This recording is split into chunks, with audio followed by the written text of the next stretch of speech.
Okay, I'm Ron Hollis, and today we're going to talk about priorities, strategies, and goals, a system to achieve success. This is the leadership version, which means it's designed to share with leaders so that they can then reshare this information to their teams to create a holistic system for their organization. So the agenda today, we're going to cover the PSG overview. What is it and why? And then we'll have a little break, and then we'll move on. And this is a series, sections of series, so that you can watch these in areas, priorities and strategies and goals, so that then you can apply it. One of the keys I like to ask people, as successful professionals, how many of you would attribute your success to focusing on the right outcomes, executing the required strategies, and achieving the necessary goals in your education or career? So did you do these things and this is how you got to where you were, or did you get to where you are purely by luck? And of course, we know that the answer is we knew what we wanted to accomplish, we knew how to accomplish it, and we knew what it felt like or what it looked like to accomplish it. And that's how we sit here wherever we are in our life, our career, and our education, etc. Well, what we're going to talk about is the same system, a system for business and life, so that you can be successful, and it goes on the same concept that you've used to get to where you are. Who am I? So by the end of the day, I'm an engineer by training, mechanical engineer, University of Alabama, and but a business builder by passion. I loved engineering because it taught me how to solve problems, to think analytically, to be able to drive change. But I found that my passion was in business because I find it much more complicated than engineering, in that you have to balance the human behavior to the science of business. Started my career with Boeing. I was on the International Space Station, hatch track design. It then introduced me to many advanced technologies, which is how I built my career. I was in 3D printing at the very beginning, when there was no one in 3D printing and no one knew what it was. And I was able to build up my technical geekiness out of that so that I could build businesses that leverage that to roll out 3D printing. I was in a manufacturing company, which was a family-based manufacturing company, and realized most family businesses are dysfunctional. And secondly, manufacturing is a challenging business, but it's a business that can be successful. Founded a couple of companies. One of them was Rapid, which succeeded into another company called QuickParts.com, which was actually a revolutionary company that changed the way engineers buy custom parts for product development. We implemented or merged the ability for custom parts to be procured over the internet, 1999, cutting edge stuff. And today, if you're in product development engineer and you're buying custom parts, you go to the internet to buy those parts, you upload your CAD data, and you procure. 20 years ago, that was a dream. It was impossible, can't happen. And today, it's the way business thrives. Great company. It was this company that was the impetus of the PSGs. When I came out, I wanted to have a system to allow that organization to grow. And so, I sold that company in 2011, moved on, and I spend my time now working with technology companies, predominantly implementing PSGs or organizational management, so that they can either overcome the obstacles of growth or scale their business. So these things become out my why. Why do I do this? Why is my passion as PSG? Why do I think it's so powerful? And it's mostly because what I have experienced is that the faster business grows, the more out of control it becomes. And as an entrepreneur, you want to believe that you're always in control and you can handle anything, but you want your company to grow fast, but realize the faster it's growing, the more out of control it becomes. And so you want to say, how do I control this growth so that we can all grow and prosper together? Building a strong foundation is critical for long-term success. As resources become more competitive, especially internally, then the business needs some type of method to decide where to invest so that you get maximum productivity and you can drive efficiency and effectiveness. And I find that's hard. A lot of times the CEO, the C-level folks, they sit there and they become more reactive decision makers of where to apply resources, as opposed to having a process or a system. And the PSG provides you some exposure into your functional performance, so you know where to apply it. And then, a culture of A players requires a purpose bigger than themselves. And so if you want to have something, other than an entrepreneur building a company by himself, he wants to build a company that's bigger than him, then he needs people around him that can do that with him, and that becomes that culture of A players. Well, in order to build something bigger than themselves, they have to know where they're going. And that's where this alignment, transparency, and collaboration all come together to be the drivers that an A player needs, so that they feel fulfilled and able to pursue their passion and help the organization overall grow. So the PSGs were really created to address this problem predominantly when I started QuickParts.com, because I'd already experienced much of this, and I said there's got to be a way to help me mitigate the negatives and enhance the positives. So let's get started. So what's the problem? Is that a business is dynamic. A static business is dying, a growing business is dynamic. It's always changing.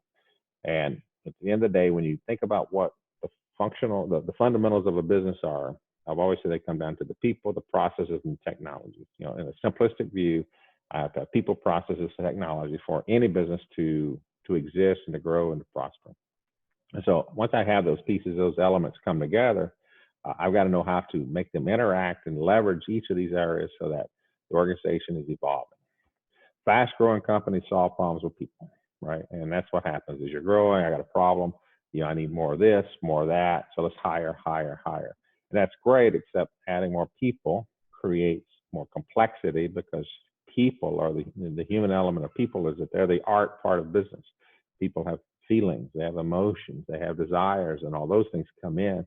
And you have to figure out how to align those things to what I need the organization to do. So when you solve problems by adding people, which is an easy solution in the early time, it creates complexities in the future. And it's these complexities that you have to manage, and to the point, an organization can become so complex and so inefficient that it fails upon itself. Adding people to support growth increases that complexity, and that teams, these groups of people, need to be aligned on what is important. That's where you want to grow out. What's the system so that I can have teams, cluster of people together, and help them know where to go. And then A players, I'm a big believer, A players, B players. A players want to know the direction of the business so they know what's important so they can be successful. They want to know, where should I invest their energy? Where are they supposed to execute so that they are the A players they expect themselves to be? So how do you align the people so they invest their resources, their time and their energy, to do the right things? And so a solution is to implement, maintain, execute a framework for alignment, transparency, and focus. And that's what the PSGs are: priority, strategies, goals. It's a system to achieve this success. So just to summarize priority, strategies, goals, it's actually pretty simple. It's just a framework. It's just a construct that allows you to think about these areas of the business, on these areas, priority, strategies, goals, on top of your functional layout, so that you can provide that focus and that transparency. So the framework provides that clarity and that transparency in all areas of the business. It provides focus on what's important in each level of business through the priorities, where you say, this is important. This is what we want to accomplish. We define those priorities, and each functional defines them, each department, each corporate level. And they all should be interrelated in how they fall out, because that's what allows that alignment piece we're trying to get to. They provide an objective method for measuring performance and accountability, predominantly where the strategies and all that come out. And so that you have objectivity as opposed to subjectivity. And it's all about the measuring the performance and accountability. Great organizations measure. Measuring is difficult, because people don't really want to be measured unless they're A players, because they want to know how to be their best. The PSGs, they force each level to think and decide what's important. So it's a lot more about planning your work as opposed to reacting to what happens. So you want to reduce or eliminate the acting and the reacting, which is very, very common, especially in fast growth companies where you don't have systems and processes necessarily for determining what the company should do. You just react and act and react, which is highly ineffective. And over time, it makes you make decisions that are highly internal. Provides executive visibility in all areas of the business, so you know where the problems are. So if I have my priorities, my strategies, and goals for my areas, sales, ops, marketing, whatever, and they're not performing, then I can go to the priorities and go to the strategies as an executive leader and start help them identify what is the problem, whether a people problem, process problem, or technology problem. Once I know those things, I'm implement strategies and goals. It increases the overall organizational productivity with this alignment, which is at the end of the day what we want. We want all the functionals to do their part, do the right things at the right time, in the right way, so that the organization overall grows. And it requires a discipline at each level to stay focused on what's important. Once you've declared your priority, then you have to be committed to that priority, to those strategies, to that goals.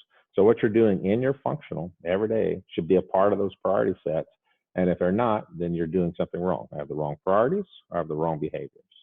And it helps eliminate that shiny object syndrome, which is very common in entrepreneurial C-level. They're always chasing, always looking to the future. They're always looking at something new, which is fine. That's what makes them special. But at the same time, you can't always be chasing these objects with the organization. So the priorities provide you a foundation of what we say is important in this period, and we can use a parking lot to capture these future opportunities and bake them in. So at the end of the day, PSGs are what's important to get completed. How do I get it completed? How do I know it was completed? Again, a very simple construct or framework for that. Summary, they're applicable to all businesses, all areas or functions of the business and to life. I personally use PSGs in my life, all my functions of life, health, career, finance, family, relationships. They are my areas, like departments, and then I have my priorities, my strategies, and my goals for each one of those. It sets expectations for what's important. It provides that qualitative and that quantitative information so that you have clarity and accountability. At the end of the day, your KPIs should come out of your goals, your numbers, your metrics, right? So they should be synonymous, and it allows you what's important, because I say these are my priorities. How do I measure? And that's my KPIs. And then they can be tracked, changed, adapted, updated as a business grows. And that's what allows the priorities of today may not be your priorities in 6 months, because you should be a different business, especially if you're a fast growth business. You have more market share, you have more customers, you have more challenges. And so you want to be able to adapt and grow your priorities as your organization grows. So from the students of business, PSGs are very similar to OKRs, objectives and key results, which are very popular. A ton of books on those. You can Google those or go to Amazon. Great stuff. Big believer, it came out of Intel. Very hot today. When this PSGs came about, I didn't know about OKRs, but I like the PSG approach better because it implements that strategy piece, that how piece in the middle. And I think that's the piece that a lot of people fall off. They say, well, this is important. These are my goals. And then that middle piece gets mushy. And what I like about the power of the strategy is it gives me a place to go if I am not performing. And then I can say, do I have the right strategies, or do I have the right execution of the strategies? And so then I know where to start to invest my energy.